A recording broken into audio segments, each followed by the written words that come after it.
Hello everyone, good evening. আজকেও সন্ধ্যাবেলা একটু রেডি হয়ে নিয়েছি বেরোবো বলে, আর বেরিয়েও পড়েছি। ফার্স্টেই গেছিলাম মোর গ্রসারি শপে, এখান থেকে কিছু কেনাকাটার ছিল তো সেগুলোই কিনতে চলে গেছিলাম।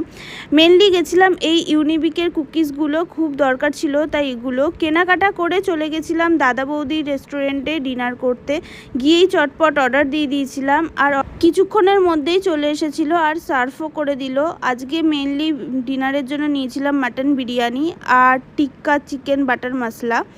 তো এটা দিয়েই ডিনার করব। আসার সঙ্গে সঙ্গেই আমি খেতে স্টার্ট করে দিয়েছিলাম, কারণ আমার দাদা বৌদির বিরিয়ানি সব সময়ই ভালো লাগে। এখানকার বিরিয়ানির কোয়ালিটি, মাটনের সাইজ, সফটনেস, আলুর সফটনেস নিয়ে তো কিছু বলার নেই। অল টাইম ভালোই থাকে, আমার তো ভালোই লাগে। যতবার ট্রাই করেছি, খেয়েছি, ততবারই ভালো লেগেছে। কেন জানি না সোশ্যাল মিডিয়াতে দাদা বৌদিকে নিয়ে একটা ব্যাড নিউজ ছড়াচ্ছে।